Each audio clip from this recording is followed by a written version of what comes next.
Esto es Subterfuge Radio.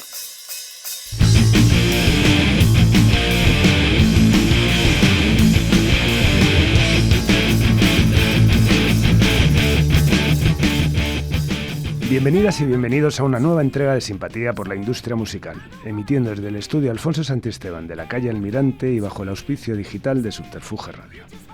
El éxito te sacude como un terremoto, llega sin manual, te eleva y a la vez te expone. Asimilarlo requiere entender que no todo lo que brilla es sólido y convivir con él y con las expectativas ajenas es un ejercicio constante de equilibrio. Lo difícil no es alcanzarlo, sino mantenerte fiel a ti misma cuando llega. Nuestra invitada de hoy conoce bien el éxito, ha convivido con él y con sus circunstancias, todo lo que se genera a su alrededor. El éxito como quimérico final de la creación, del aprobado general del público y sus consumidores. La bendición de los medios y los intermediarios. Un placer recibir hoy en esta nueva entrega de Simpatía por la Industria Musical a una persona que sabe del éxito, entre otros, de un éxito que suscribe tuvo el honor de compartir en una de las aventuras más apasionantes de la historia de la música de este país y que se llama y se llamará Devil Came to Me, que lo firmó Dover. Bienvenida, Amparo Llanos. Muchísimas gracias, Carlos. O sea, no sabes la ilusión que me hace esto. Yo estoy encantada de hacer tu podcast maravilloso. Sí, al final ya sabes que bueno, sí, siempre digo lo mismo. Si hago este podcast es porque, bueno, es el oficio al que me dedico me fascina y tú sabes que firmas uno de mis capítulos. Posiblemente, lo puedo decir, casi el más importante de mi carrera, por lo cual tenerte hoy aquí es un placerazo. Igualmente. Bueno, hablaba de eso, ¿no? Del éxito, ¿no? ¿Realmente has reflexionado sobre él? Te digo, hablamos de Devil Came to Me, pero al final, bueno, tuvisteis también luego todo ese salto cuando pasasteis a ese disco electrónico maravilloso. ¿Has reflexionado sobre el éxito? Te lo digo porque, bueno, hace poco, bueno, he estado varias veces reunido con José Ángel Mañes, el autor de Historias del Cronen y gran fan de Dover, y reflexionábamos sobre el éxito, ¿no? El final de lo que marca en el sentido también de que a él le dicen que ha escrito 30 libros, ¿no? Pero todavía le hablan de Historias del Cronen. Yo llevo 35 años editando ya casi música y casi todos me hablan de Devil Came to Me. En tu caso, ¿cuál es tu sentimiento alrededor del mundo del éxito? Como tú decías hace un minuto, el éxito hay que tomarlo como es, que tiene su lado maravilloso y real, y su lado también de realidad, porque sea cual sea tu grado de timidez, sea como sea tu carácter, exponerte a los demás y que los demás opinen de ti continuamente y tú sepas que tienen una opinión, que casi todo el mundo tiene una opinión de ti, es una cosa muy curiosa. Es muy curiosa. Es tan curiosa como... es el lado curioso de subirse a un escenario y que te miren ojos de otras personas, de los ojos de las personas que te estén mirando y tú estés ahí también de alguna manera expuesta, ¿no? Ese es el lado material, y el lado abstracto sabes que has tenido mucho éxito, sabes que la gente sabe quién eres y que todo el mundo tiene una opinión, que normalmente cuando tienes mucho éxito se divide entre la mitad tiene una opinión muy buena y la mitad tiene una opinión muy mala de ti, ¿no? Y eso es una cosa muy curiosa, que vive en realidad muy poca gente, con lo cual es una experiencia difícil de compartir con los demás, porque la gente solo ve el lado glamuroso del éxito y creen que exageras cuando hablas también de la parte que tiene de servidumbre, de un poco de indefensión. Lo cual no quiere decir que me esté poniendo calimera con el asunto, porque siempre puede más la parte... Porque el éxito es el síntoma de que algo que has hecho artístico gusta a los demás, y eso es maravilloso. Entonces, lo que sí es cierto es que hay que aprender a vivir el éxito. Totalmente. Desde el minuto cero, sin ninguna herramienta, como tú decías antes, ¿no? Sin ninguna experiencia. Totalmente. Sí, sí, bueno, ahora hablaremos seguro mucho más del éxito, sobre todo cuando lleguemos a Devil Came to Me, todo lo que implicó, ¿no? A todos los lados, ¿no? Bueno, como se trata también de hacer unas trazas biográficas de los invitados, vamos a hablar de esos primeros contactos con la música de Amparo Llanos. Bueno, a mí me ha gustado la música de siempre, desde que era muy pequeña. La primera vez que oí una canción de los Diablos, que se llama Hey Judy, ponían un acorde, ponían varios acordes en mayor y de repente ponían un acorde en menor, que era una cosa que yo no había escuchado hasta ese momento, que después volví a escucharla unos años después con los Beatles. La reacción física que me produjo esa mezcla de acordes, de acorde mayor con acorde menor, fue tan grande que yo notaba que para mí la música era importantísima desde que era muy pequeña.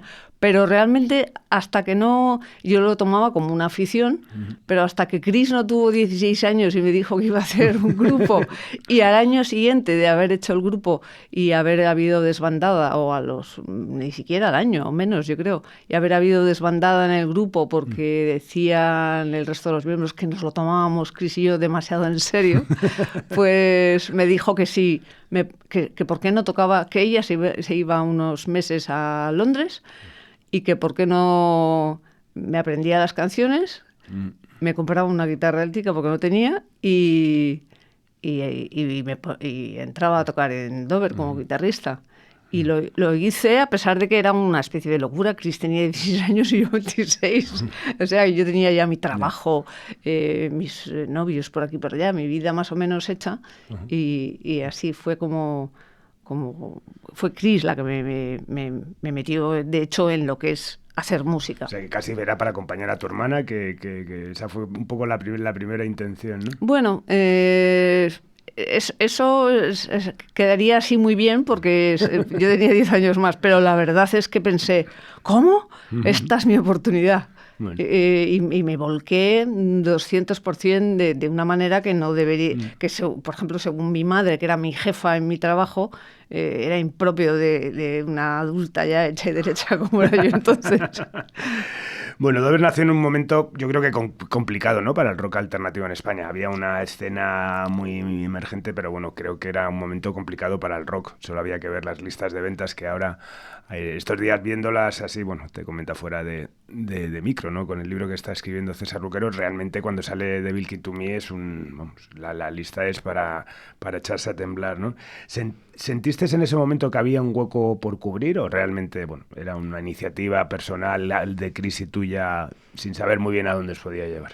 Era un sueño personal de Chris y mío, sin ninguna expectativa, porque todo el mundo nos repetía, todos los amigos que tenían relación con la música, todo el mundo nos repetía que era absolutamente imposible que un grupo cantando en inglés y haciendo el ruido que hacíamos nosotras tuviera un hueco en la música española, que eso era absolutamente impensable e imposible.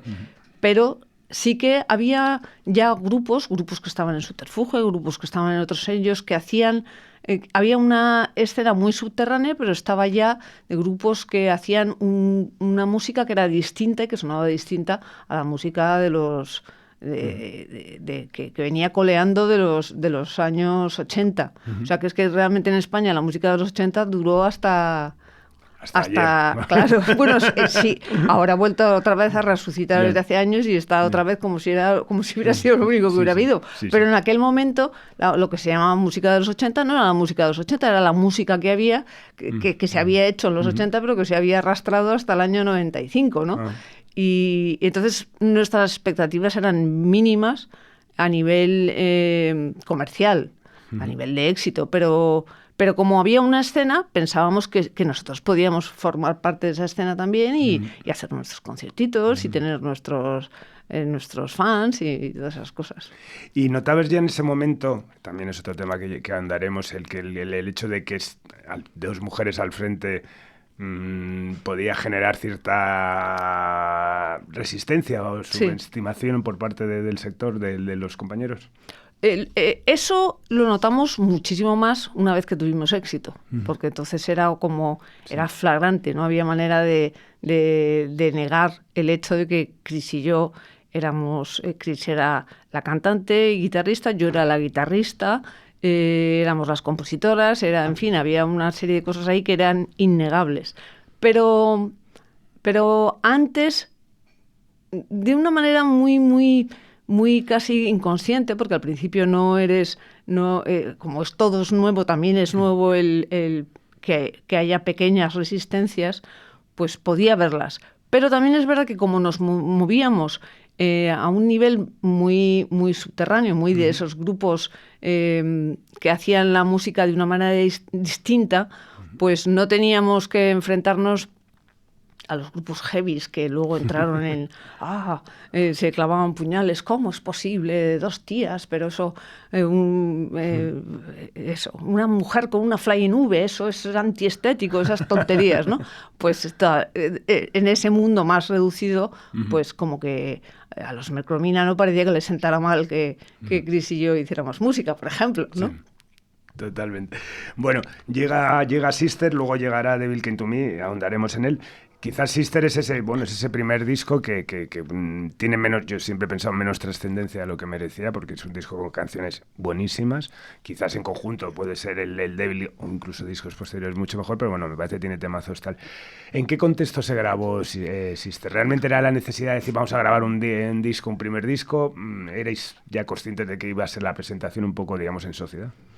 Eran las ganas de como decían los miembros originarios de Dover, decían bien, Chris y yo nos lo tomábamos muy en serio, pero a la vez muy como nos lo hemos tomado siempre, como que hacer música, hacer cualquier cosa artística tiene un componente, te lo tienes que tomar muy en serio, pensando que estás jugando, sabiendo que estás jugando, ¿no? Uh-huh. Entonces, nosotros estábamos haciendo lo que nos apetecía, lo que nos gustaba, pero seriamente pensábamos, si los demás editan sus discos, nosotros también queremos editar un primer disco, ¿no? Entonces, después de hacer 2 maquetas, 1 o 2 maquetas, no me acuerdo ya, pues yo tenía unos ahorrillos y grabamos el Sister y empezamos a moverlo un poco por alguna compañía y al final Caroline dijo que nos lo licenciaba y nos hizo una ilusión tremenda, ¿no? El poder, a pesar de que no teníamos nada, no teníamos manager, ni lo tuvimos hasta el Devil, no teníamos contactos así especialmente dentro de la música, lo único que hacíamos era ensayar muchísimo y luego tocar un poco donde podíamos, pero era algo que queríamos hacer. Era nuestro primer disco, pensábamos, queremos sacar un primer disco, y luego un segundo, luego un tercero, luego un cuarto. Y, o sea, y que no tuviese la trascendencia que esperabais tampoco fue nada frustrante, ¿no? Parecía que era un... Bueno, para mí lo fue. ¿Sí? Para mí lo fue, sí. Yo me llevé un disgusto cuando me dijo Jorge de Caroline que habíamos vendido en un año 700 copias. Yo pensé, ¿what? Yo pensaba que íbamos a vender 2.700 copias, me pareció un insulto. O sea, que a mí sí que me dolió, pero recuerdo que habíamos tocado, el día anterior habíamos tocado en las fiestas de Majadahonda y a la mañana siguiente fuimos Chris y yo, ya nos habían dicho eso de las 700 copias, Chris y yo fuimos a abrir la tienda en la que trabajábamos. Hacía un día como hoy, lluvioso, sin parar y tal. Y cuando abrimos la tienda, había metido un chico por debajo de la puerta una nota que decía que había estado en el concierto y que el Sister le parecía maravilloso y que siguiéramos adelante, que éramos lo más. Y eso nos dio, pensamos, bueno, por lo menos tenemos 701 fans que están ahí con nosotros y que les gusta nuestra música. Venga, menos bobadas de ay, qué pena que hemos vendido tan poco y vamos a seguir como si nada. ¿Y ahí se empieza a gestar Devil Came to Me? Sí, ya teníamos alguna canción Para entonces ya teníamos alguna canción compuesta y fue con ese impulso que tomamos después de el mazazo de las 700 copias, dijimos, venga, vamos a movernos un poco más, y Jesús dijo, voy a llamar a Subterfuge. Sí. Mira, lo mismo, tú te acuerdas del día de lluvia, yo siempre me acuerdo, que lo contó muchas veces, claro, de la llamada, hasta el tiempo que hacía también en Augusto Figueroa, que era por la tarde, que me llamó desde la imprenta para contarme eso, ¿no? Pues que había un disco, y que siempre digo lo mismo, digo, todo se puso en contra, era rollo, tampoco había, ¿verdad? No se había seguido muchos en Existe, y encima era todo problemas, porque para vernos teníamos que quedar a las 9 de la noche, o sea, era todo como, qué pereza todo, qué complicación y tal, pero bueno, llega el momento de la grabación del Devil Came to Me, el Infinity, y hay leyendas alrededor, ¿no? ¿Es verdad que Devil Came to Me, la canción, se compuso 3 días antes? No 3 días, pero sí entramos a grabar en algún momento de final de enero, creo recordar. Bueno, pues Navidades nos faltaba medio disco. Eso era una realidad. Teníamos medio disco que nos gustaba muchísimo, pero nos habíamos quedado en Reign of Times.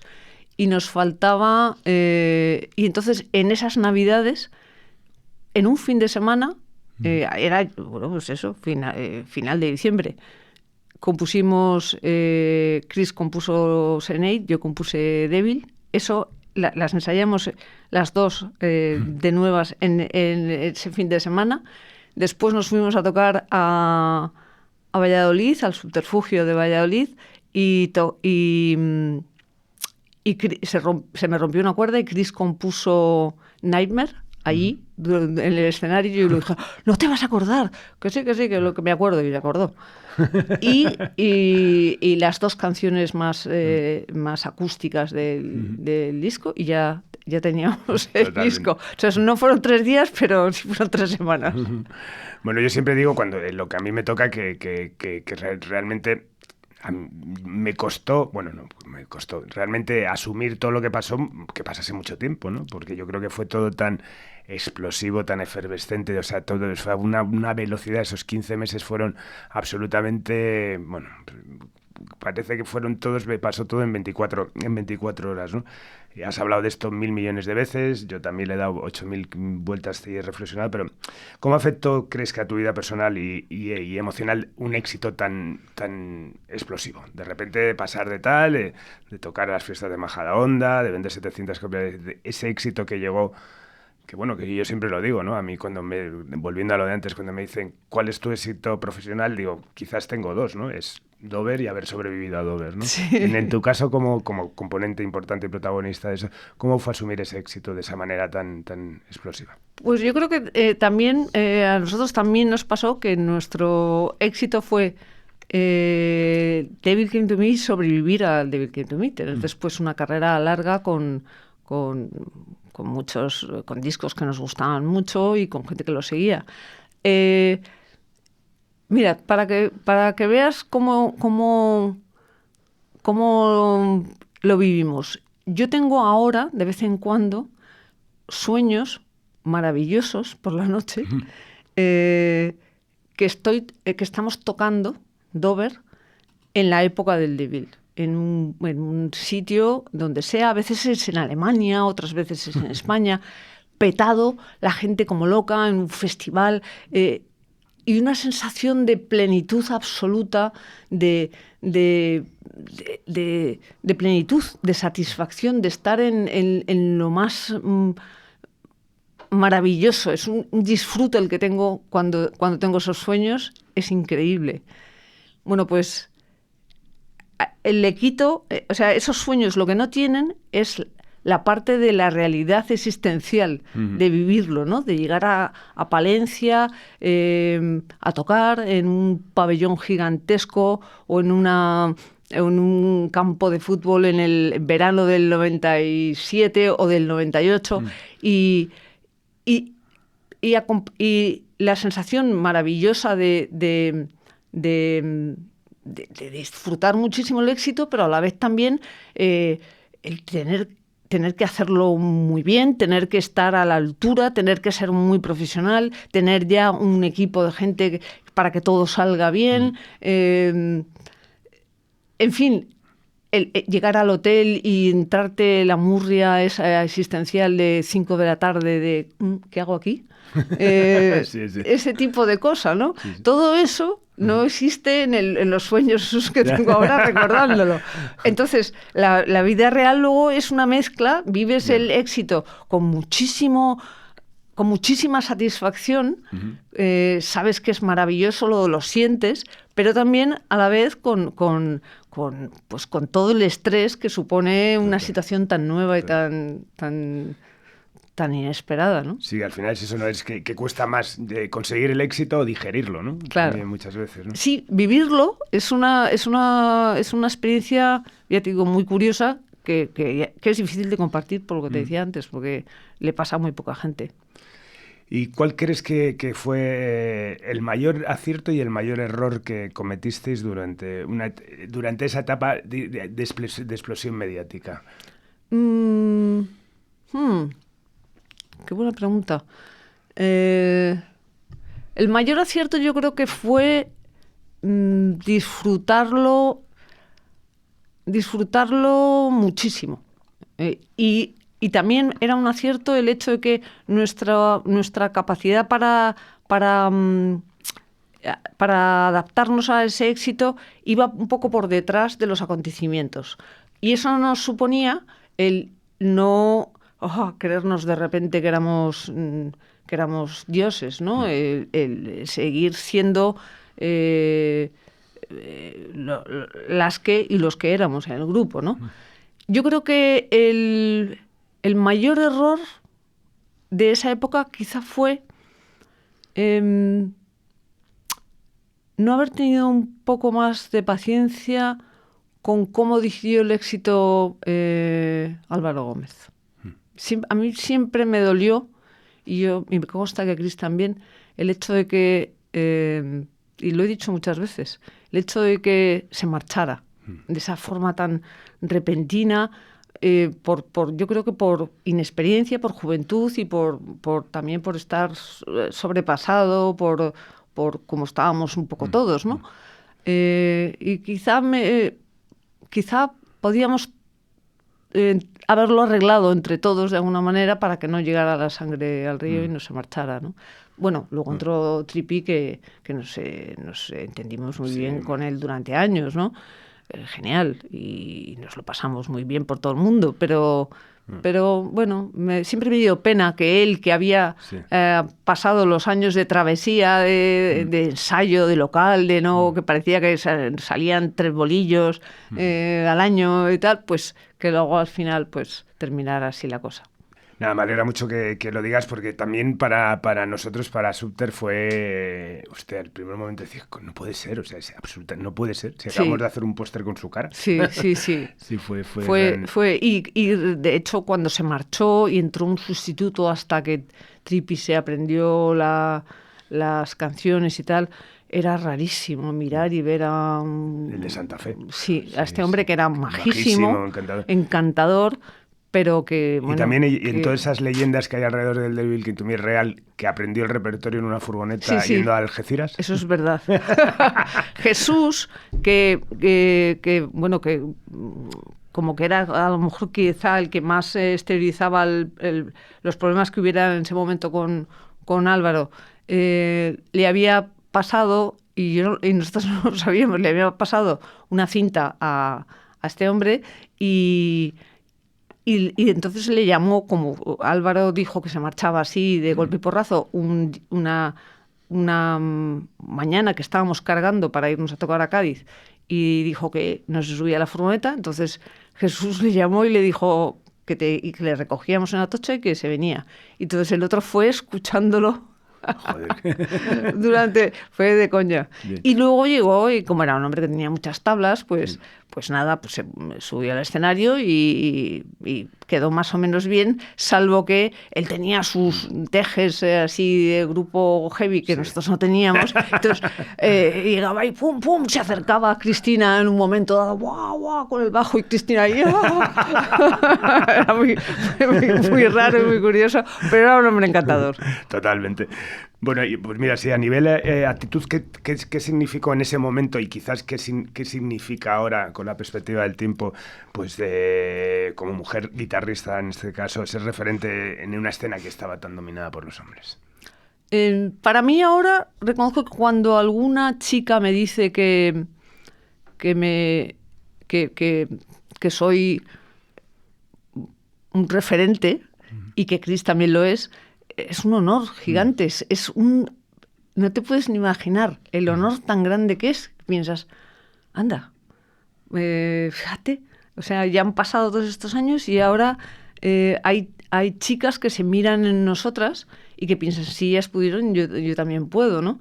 Y eso me parece un honor. Lo vivo como una medalla colgada aquí cuando alguien me lo dice. Reconozco que cuando algún chico me dice que aprendió a tocar la guitarra, fijándose en mí, también me hace muchísima ilusión, ¿no? Pero creo que para que cuando me lo dicen las chicas, para mí es importantísimo, porque creo que es importante, ¿no? Que las mujeres no tengamos que empezar siempre de cero, que haya ahí como una genealogía, que sepan las chicas jóvenes que ha habido chicas que lo han hecho antes, y que eso no suponga, no he sido la primera.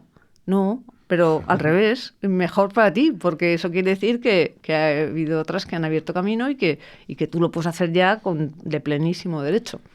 Totalmente. A nivel en ese momento, que bueno, hay un montón de historias y de cosas que se nos cruzan el camino, pero para mí hay dos hitos relevantes, ¿no? Sobre todo a nivel directo, ¿no? Por un lado, el concierto de Madrid, esos 2 días en el Palacio de los Deportes, que además me encanta, que ahora me gustaría que lo contases, porque tiene ese trasfondo humano de la amiga de tu madre que consigue esas fechas que me parece genial y que yo conocí muchos años después, porque al principio yo siempre la sensación que tenía con Dover, bueno, que sigo teniendo, es que eso era un ejército, una maquinaria absolutamente engrasada, con un generalísimo delante que era Amparo Llanos y que me parecía que era un ente absolutamente organizado, ¿no? Luego al final, como ahora espero que nos cuentes tal eso, bueno, eso por un lado, y por otro lado, bueno, pues el concierto de Anoeta, ¿no? Que siempre eso y el festival. Bueno, el festival ya absolutamente, eso ya desde incluso. Venga, vamos a hablar de esos 3 conciertos. Vamos con festival primero. El concierto de festival es curioso porque estábamos la mañana, a primera hora de la mañana nos fuimos a ensayar. En plan de, no, antes de recoger los bártulos vamos a darle otro repasito por si acaso. A calentar, ¿no? A calentar, sí, tal. Estábamos nerviosísimos, pero pensábamos que probablemente vendrían, siendo Madrid. Yo recuerdo la tarde antes haberle dicho a Manolo Mené, que era tan amigo nuestro, que vino al concierto, tan emocionado como nosotros, yo creo que 300 personas puede haber seguro, porque es Madrid, ya estamos en Subterfuge, ya hemos tenido momentos muy buenos con los Stereo Parties y tal, y yo creo que 300 personas pueden venir. Entonces, claro, era cuando de repente íbamos a salir y cada vez se llenaba más, cada vez más, subimos atacados arriba a tocar. Y además tocábamos sin claqueta entonces. O sea, Jesús no llevaba todavía claqueta. Era lo que nos pedía el cuerpo. Como estábamos histéricos, tocábamos todas las canciones al doble de velocidad de como eran. Algunas no se notan, pero el Devil Came to Me es que la tuvimos tocar a claqueta de 200, porque íbamos atacados. Y cuando nos bajamos, Gemma, con una nube el del País, el del Mundo, el de Telemadrid, era como, ¿qué ha pasado? Fue un bolazo, la gente estaba entregada, fue increíble. Sí, sí, aparte todo el mundo hablaba de ese concierto y todo el mundo me sigue hablando de ese concierto, el que estuvo ahí lo recuerda. Y luego vamos a eso, pues ya que éramos la leche, no, si hacen eso y tal, son capaces de hacer la Riviera. Entonces se anuncia la Riviera, surge el problema con la Palmera, que yo siempre cuento lo mismo, que por ese motivo me llamó José Antonio Avellán y tal, y dije, joder, ya soy importante, me están llamando de Cadena 100 para que entre en directo a decir qué ha pasado con la Palmera. Surge ese callizo y surge la opción del Palacio de los Deportes. Cuéntame esa historia que es maravillosa. Pues efectivamente era noviembre, primeros de diciembre. Y resultó que cuando quedaba una semana para el concierto nos dijeron que el promotor nos dijo que no había techo en la Riviera y hacía un frío de pelotas y había posibilidad de lluvia y de todo, ¿no? Entonces lo cancelamos, estaba todo vendido, era un dramón. Y era la primera vez que nos pasaba una cosa así, no sabíamos qué había que hacer. Y yo seguía trabajando en la tienda y esa mañana vino una representante de ropa que era amiga de mi madre a vender la paca. La paca era total, era una señora, ya murió hace años, mayor que mi madre, pero muy amiga de mi madre, una señora que iba con sombreros de caza, con una pluma, capas, en fin, era una mujer con una personalidad desbordante. La paca conocía a todo el mundo y la paca escuchó el drama aquel, lo contó mi madre y yo ahí en la tienda, y dijo, hombre, déjame que haga una llamada no me acuerdo quién era el presidente del Real Madrid. Es que yo tengo el número 2 de carne de socia, porque mi padre cuando nació, o sea, si no tenía el 2, tenía el 10, pero vamos, o sea, en ese plan. Y déjame que le voy a llamar. No me acuerdo cómo se llamaba el presidente entonces. Yo creo que era Raimundo Saporta, porque no era el presidente, era como el presidente de la sección de baloncesto. Puede ser. Sí. Y déjame que voy a hacer una llamada. Hizo una llamada y nos dijo, ya lo tenéis. Y entonces fuimos con Gemma al programa de Ordovás y anunciamos que todo el que tuviera entrada para la Riviera, si quería, se retrasaba una semana y además poníamos otra fecha a la venta que al día siguiente, que se vendió en un rato también. Qué fuerte, es que claro, ahora contar eso es tal, pero estamos hablando de la época cuando el concepto viralización no existía, ¿no? Al final vendieron un Palacio de los Deportes del Real Madrid en horas y dar pie a abrir otro segundo, y bueno, lo que siempre hemos dicho, porque la paca no consiguió una tercera fecha, que si no podría haber sido... Claro, consiguió el fin de semana y ya dejarlo para otro fin de semana pues ya era un poco absurdo, pero efectivamente, y no solo eso, sino el hecho de que estábamos hablando de Devil Came to Me, de cómo suena, qué burrada es ese Devil Came to Me, que es todo guitarra y alaridos de Chris, en fin, que es... cantado en inglés, en fin, eran una serie de cosas que eran visión imposible. Ese concierto que además se puede ver porque se grabó con Canal Plus y está en YouTube, o sea, es absolutamente maravilloso. Lo del público es increíble porque es desde la primera fila hasta la última, bailando, saltando, cantando, y luego la cara que tenéis, o sea, individualmente, o sea, hay momentos de, joder, no me lo creo, ¿no? Sí, es alucinante. Fue la primera vez que nos vieron mis padres en directo y salieron los dos, pobrecillos míos, alucinados. O sea, estaban, no daban crédito. Claro, no nos habían visto nunca. A mi madre le parecía una locura. De hecho, una vez me echó una bronca porque me dijo, ¿cómo es posible que consientas que tu hermana cante en inglés y desperdicie ese talento que tiene, tú que eres la mayor, tal cual? Mi madre tardó mucho en enterarse que yo tocaba también en el grupo, porque yo se lo escondía porque me daba palo.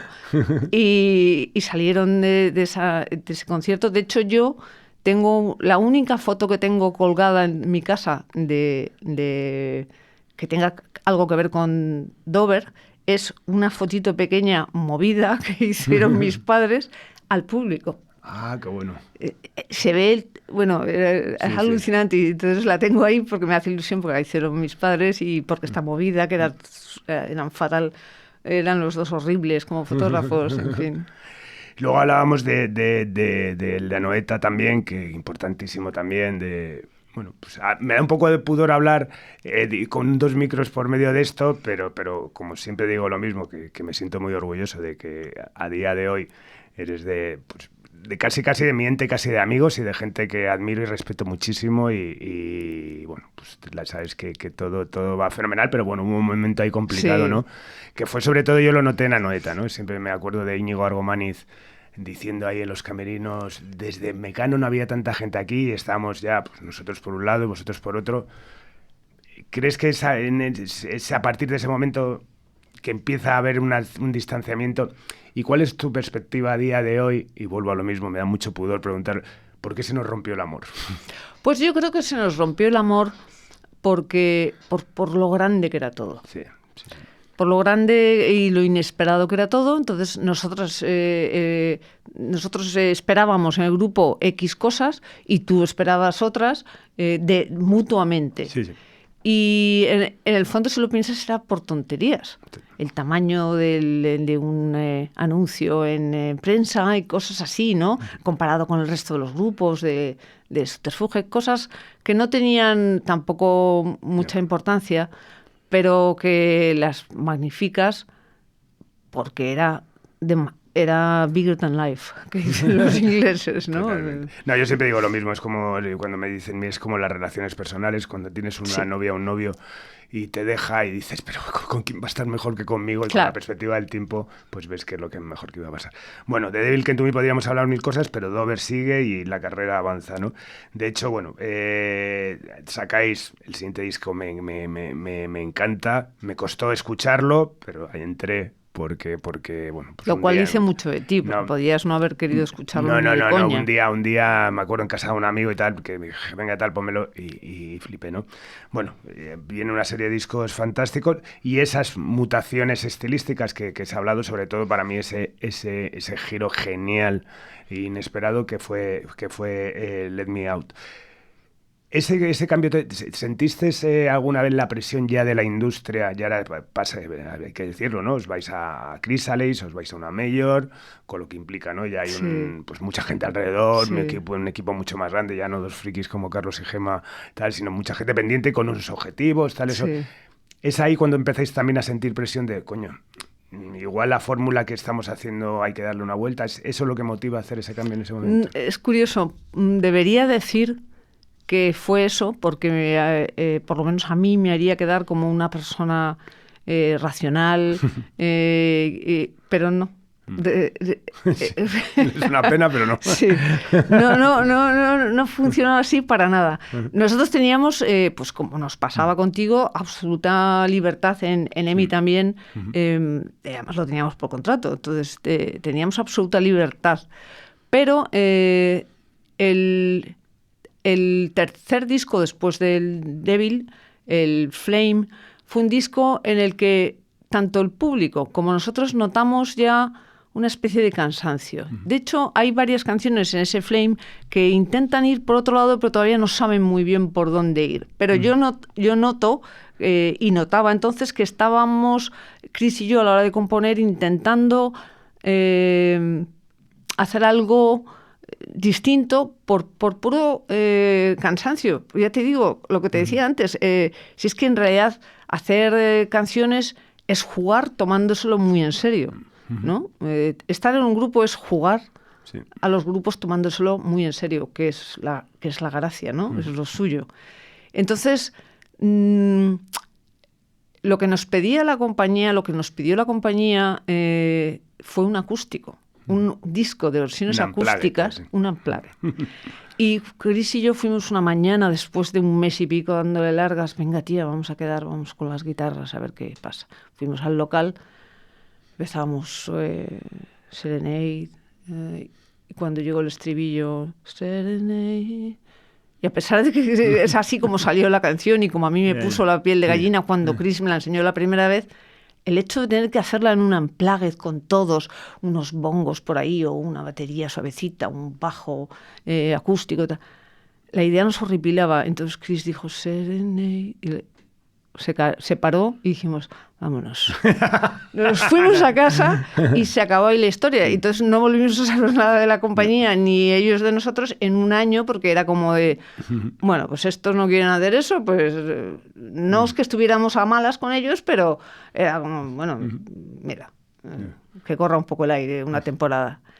Y a mí me empezó a apetecer muchísimo, también imagino que por grupos que estaban en aquel momento, empezando grupos ingleses y tal, empezó a apetecerme mucho hacer algo más pop y más que tuviera mucho punch, mucha garra, pero que tuviera algo más pop. Sí. No, ni siquiera entonces lo describía como de baile, sino más pop. Entonces me acuerdo que yo tenía un riff por ahí, estábamos ahí ensayando alguna canción así rockera y tal, todos. Y una tarde, cuando terminamos el ensayo, le pedí a Jesús que me grabara en mi cacharrito, que me grabara un beat a 128. Me lo grabó a 128 y a 130. Y entonces me lo llevé a mi casa. Me lo llevé a mi casa y cuando estaba en mi casa cenando, de repente se me ocurrió el estribillo de The phone is ringing, de Let Me Out. De Let Me Out. Y me lo grabé por teléfono porque me había dejado la grabadora en el local. Me lo grabé por teléfono en el móvil. Y a la mañana siguiente me fui, hice el Let Me Out, llamé a Chris y dijo, tomad por saco las canciones estas, fuera, vamos a hacer, tal. Y esa misma tarde empezamos a ensayar todos ya con muchas ganas y quiero decirte con todo esto que era una cosa entre nosotros, en Petit Comité. Es curioso que hay veces que las mejores cosas salen, artísticamente te salen en momentos en los que no estás triunfando comercialmente a lo bestia, sino que estás más ahí como más subterráneo otra vez y luego la corriente ha bajado un poco y entonces estás más... Y entonces lo hacíamos sin pensando... Bueno, a ver qué pasa. Claro, pensando... Lo van a flipar, pero total que ahora mismo no tenemos nada que perder, ¿no? Entonces... Y se convierte en un exitazo. Sí. ¿Y cómo se lleva al final dar una vuelta a un triple salto mortal, volver a tener un éxito, enfrentarte, pues si hablábamos eso de los haters, ¿no? De la gente que dice, pero ¿cómo han hecho eso? ¿Cómo se asimila eso? Me gusta a mí, quiero hacer también una apreciación hablabas de lo de jugar, ¿no? Que al final ya sabes que el otro día hablaba con César Luquero de eso, ¿no? De lo profético, ¿no? De ese intro que hizo Nacho Canut para el Stereo Party, que es al saber jugar lo llaman suerte, ¿no? Y es cuando entra Loli Jackson, ¿no? ¿Cómo se asimila eso, el triple salto mortal desde un éxito y pasar y tener otro éxito rotundo y que iba en otra dirección diferente? Fue increíble. Madre mía, lo disfrutamos. No puedo decir tanto como el Devil, porque fue de otra manera distinta, claro, porque ya conoces, ya sabes lo que es subir y lo que es bajar y lo que es intentar mantenerte y todas esas cosas, ¿no? Lo disfrutamos como una especie de, más que nunca, como qué gusto atrevernos, qué gusto que nos hayamos atrevido, ¿no? A hacer una cosa que en principio nosotros no podíamos hacer porque éramos ya los Dover, y hacerla y que hubiera de repente otra vez renovación de público y que además es que nos gustaba muchísimo el disco entero y nos gustaba muchísimo Let Me Out. La verdad es que pensábamos que Let Me Out era una de esas canciones que iba ahí, que como dijo no sé qué periodista, parecía que estaba hecha por el diablo. Pues. Sí, totalmente. Totalmente. Bueno, luego sigue en tal, vuelta a guitarras y bueno, y el famoso disco africano, que es que, en fin, cuando la gente lo utiliza eso despectivamente es lo que detesto profundamente. No, es que joder, ese giro africano, ¿no? Bueno, al final un disco puede gustar más o menos, pero bueno, mejor sea tal. ¿Cuál es tu sensación ahora, después de esos triples saltos mortales, de haber hecho una apuesta también eso y que, bueno, pues tuviese esa recepción, ¿no? ¿Te refieres al disco africano? Sí. Al Ikakenem.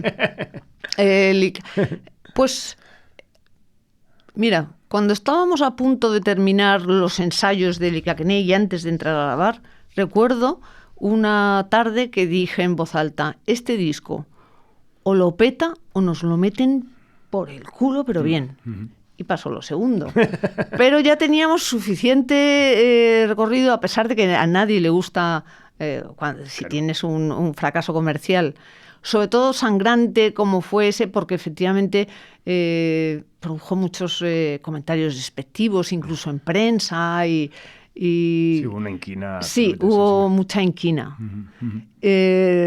Hubo mucha inquina que creo que tenía mucho que ver con el hecho de que éramos, de que Cris y yo somos mujeres que hemos sacado muchísimo los pies del tiesto en la música española, y era como, recuerdo una crítica del País que decía, yo creo que ese exceso, que una de dos, o son unas inconscientes o es exceso de confianza en sí mismas, que era un sinsentido, ¿no? Es como... Entonces, lo sentimos con dolor, pero por otro lado, sabíamos que eso podía pasar, ¿eh? Nos había salido comercialmente muy bien con el disco anterior, pero podía haber pasado también. Pero bueno, tenía más papeletas el disco africano. Era un disco mucho más difícil. Es un disco también que yo creo que tenía sus... nos equivocamos, por ejemplo, en la producción. La maqueta de ese disco, de las canciones de ese disco, era muchísimo más cruda, muchísimo más cutre y cruda. Y era así como tenía que haber sido, y era así como yo me lo imaginaba. Y en la producción, como había medios y tal, en la producción y en las mezclas quedó todo como más limpio y suave, y no le vino bien. A mí me habría gustado, que ya puestos a darnos una hostia, que hubiera sido, que parecía que el disco lo hubieras grabado en Mauritania. Y es el disco que, bueno, también os da casi pie a plantearos si realmente continuar o no. Luego surge otro disco de vueltas a las raíces, pero realmente ahí, bueno, pues me imagino que... Sí, yo creo que se fue quizá el germen del cansancio ya de Cris, de decir, mira, ya. Pero, te digo, cuando miramos atrás Cris y yo a nuestros discos, los miramos todos, incluido el Licaquené, con muchísimo orgullo. Cris siempre dice, ese disco tendrá su momento, ese disco tendrá su golpe de suerte, que meterán una canción en una película o con lo que sea, y habrá quien lo escuche con interés, cosa que ha pasado muy poco hasta ahora, ¿no? Sobre todo el corpus, por decirlo de una manera pedante, de Dover tiene mucho sentido, y por eso también puede que tuviera sentido el separarnos, porque que yo en principio me resistía, yo no quería, pero si lo miras, hicimos lo que teníamos que hacer y dijimos lo que teníamos que decir, y ahí está. Bueno, aunque me sé la respuesta, porque lo hemos hablado muchas veces, me es inevitable hacerlo porque me lo preguntan cada día. ¿Sería posible volver a ver a Dover en un escenario? Yo, es que no puedo nunca contestar a esa pregunta, porque el futuro para mí siempre ha sido, y esa es parte de la gracia, inescrutable, ¿no? Esa es la gracia de la vida, ¿no? Que no sabes lo que te va a deparar el futuro, ni siquiera sabes si tienes futuro, no sabes nada, ¿no? Y gracias a eso es a lo que haces cosas, ¿no? Imaginándotelo, soñando, anhelando. Pero yo creo que yo lo veo difícil. Dentro de que, ya te digo, no quiero poner la mano en el fuego, porque si luego de repente nos juntáramos dentro de 5 años, la gente diría, ¿ves? Dijiste aquí. ¿Qué tal? Pero lo encuentro muy difícil porque la vida es cansada. Claro. Y a mí me sorprende esa gente que es capaz de subirse al escenario a los 80 años, con kilos de más algunos de ellos, ¿no? Que no sé ni cómo pueden, macho. Bueno, siempre nos quedarán esos discazos, y siempre nos quedará una historia que para mí es de las grandes historias, ¿no? Y capítulos de la historia de la música de este país. Vamos al aspecto, conocemos tu compromiso con el feminismo, ¿no? Con las mujeres y la visibilidad, ¿no? Evidentemente, en los 90 no era habitual ver a dos chicas con guitarras al frente de un grupo de rock. En ese sentido, ¿te sientes pionera? Bueno, creo que... Asumiendo que hubo gente, hubo muchas chicas que se han subido. En España había chicas como Aurora Beltrán, por ejemplo, o como Luz Casal, o como... o incluso contemporáneas nuestras en aquel momento, como las Undershakers, como las nosotras, en fin, que como Silvia Superstar. Había gente, había chicas que estaban haciendo música. Pero sí que, por un lado, sí que creo que... y creo que, como lo que te decía antes, parte de cómo se nos trató por parte de los medios y de parte de la industria en España, era una especie de castigo por el hecho de que efectivamente sí que estábamos haciendo algo... de una manera que no lo había hecho, que se consideraba que era imposible, que eso tenían que hacerlo los hombres, no las mujeres. Y mi pregunta entonces era siempre, yo pensaba, ¿sí? Pues enséñame qué grupo español de tíos ha hecho un disco como el Débil, con esos guitarracos, con esa producción, que es que el Débil era todo guitarra, y el Late at Night después era todo guitarra también. Quiero decirte que eran discos cañerísimos, que aquí no, que tú ponías otra cosa al lado de eso y es que era como de, mira, parecéis un coro de señoritas, perdóname. Entonces, yo por un lado sí que siento que Chris y yo sí fuimos de alguna manera pioneras, y entonces, pues lógicamente, si eres pionera, tiene su parte buena cuando luego hay eso, cuando alguien luego te lo reconoce y te lo agradece, y tiene su parte mala, que es una travesía del desierto que haces sola, más o menos, ¿no? Que es un poco la percepción que sacaste, pues, hace poco salió la lista esta de los 50 mejores discos de la historia, ¿no? En Babelia. Bueno, yo me sentí muy orgulloso cuando lo leí en vertical, cuando lo lees en horizontal, ¿no? Tú también tienes un punto de vista, ¿no?, sobre lo que se dice. Sí, bueno, yo creo que... A ver, esas listas se hacen a base del gusto de los críticos, sí. Pero, claro, son los críticos. No son las críticas, son los críticos.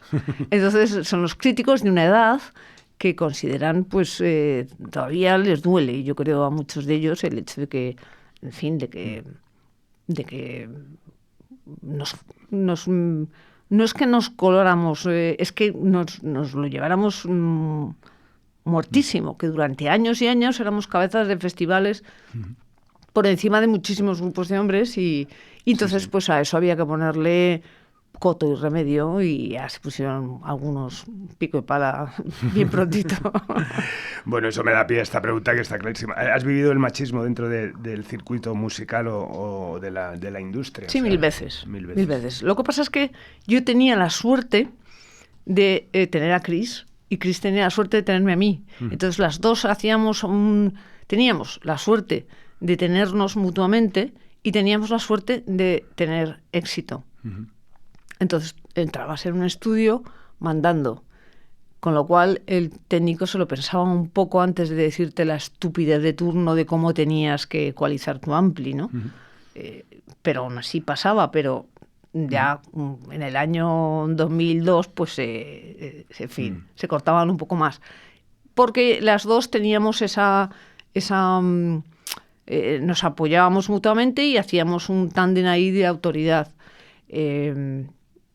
Tuvimos la suerte, ya te digo, contigo y con Emi, que nos trataron siempre con mucho respeto. No sé si en el caso de Emi, porque no les quedaba más remedio, pero el caso es que la relación personal con ellos fue también siempre muy buena, buenísima, esa es la verdad, buenísima.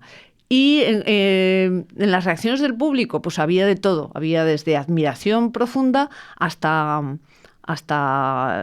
de repente estabas tocando en el festival de Villarrobledo Heavy y se ponían a cantar una cancioncita en mi honor absolutamente machista, que no tenía nada que ver con la música, porque estábamos haciendo un bolazo impresionante, y entonces consideraban, no, a estas hay que bajarlas de de su pedestalito, entonces pues, se ponían a cantarte una historia y tal, y bueno, pues te la tenías que comer, porque ¿qué ibas a hacer? Bajar y empezar a dar hostias a todos los de la primera fila, pues te aguantabas, ¿no?